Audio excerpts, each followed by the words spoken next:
Hello everyone, मैं मीनाक्षी बजाज एक बार फिर आप सबका वेलकम करती हूँ अपने चैनल पर।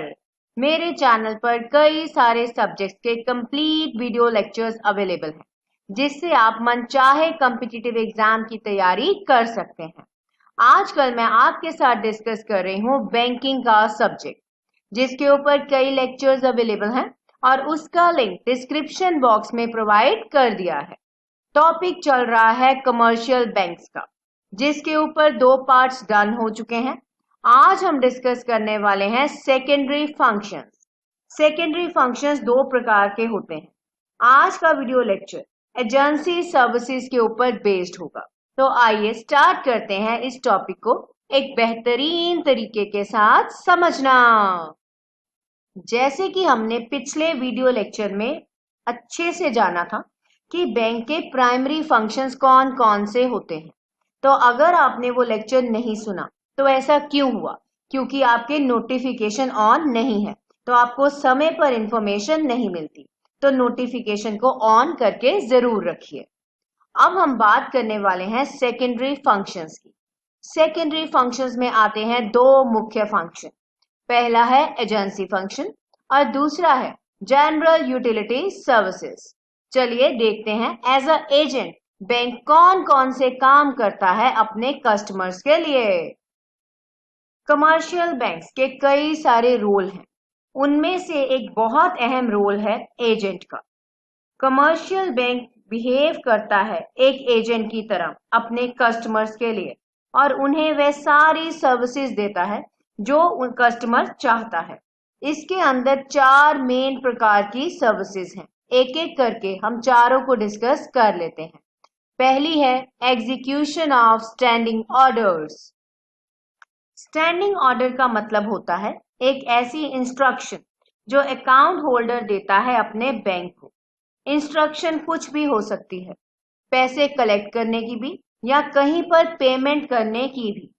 रेगुलर इंटरवल्स पर एक अकाउंट में से दूसरे अकाउंट में जो ट्रांसफर किए जाते हैं बैंक के द्वारा, जैसे कि कस्टमर चाहता है, उसे बोला जाता है स्टैंडिंग ऑर्डर। अब ये जो इंस्ट्रक्शंस दी गई हैं, ये हो सकती हैं कलेक्शन के लिए, जहां पर बैंक कलेक्ट करता है पैसा on the behalf of account holder. यहां पर एक बात समझनी बहुत जरूरी है। कस्टमर जो होता है, जहां से उसे लगता है कि मेरे को पैसा आने वाला है, वहां पर वह अपने बैंक की डिटेल सबमिट कर देता है और जब वह पैसा ट्रांसफर होता है तो बैंक उस पैसे को रिसीव कर लेता है। पैसा हो सकता है डिविडेंड का, या कहीं से इंटरेस्ट की कमाई हो रही है, या कहीं से किराया रेंट रिसीव हो रहा है। दूसरी बात आ जाती है स्टैंडिंग ऑर्डर की पेमेंट के रिलेटेड।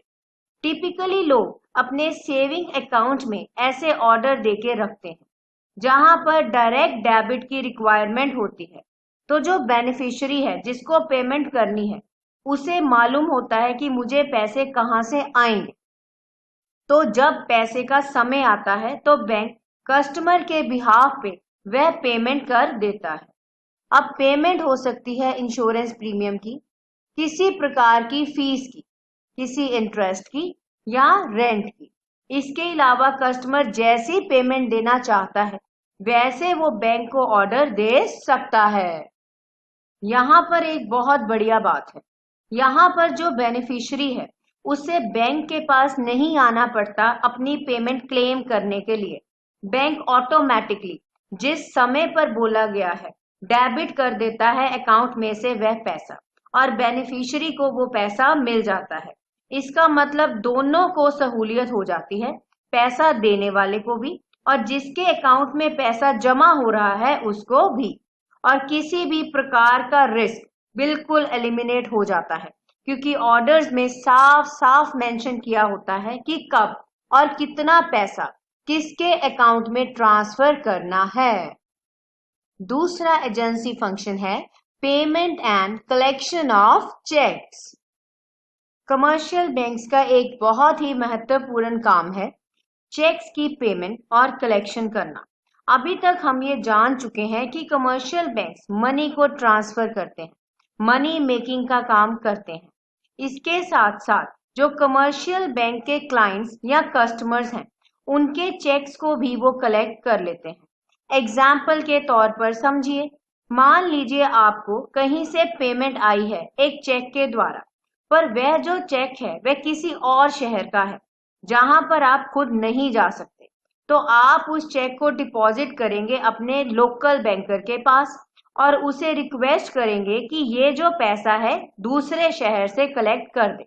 अब कमर्शियल बैंक्स की ब्रांचेस कई सारे शहरों में होती हैं, तो कमर्शियल बैंक उस चेक को खुद ही भेजेगा उस शहर में जहां से वह चेक आया है। पैसा कलेक्ट किया जाएगा और अमाउंट आपके अकाउंट में डाल दी जाएगी। इसके बदले में एक छोटी अमाउंट फीस की बैंक आपसे चार्ज कर लेगा। तो इस प्रकार से कहीं से कोई चेक आया हो या ड्राफ्ट आया हो किसी भी शहर से, उसे बैंक्स आपके अकाउंट में डिपॉजिट कर देते हैं और फीस चार्ज कर लेते हैं। ये तो बात हुई पैसे रिसीव करने की। दूसरी बात, अगर आपने कहीं पर किसी भी प्रकार की पेमेंट करनी है, पेमेंट करने वाला जो पर्सन है वो दूसरे शहर या दूसरे देश में रहता है, तो ये काम भी बैंक आपके लिए कर सकता है। यहाँ पर एक बात समझनी बहुत जरूरी है।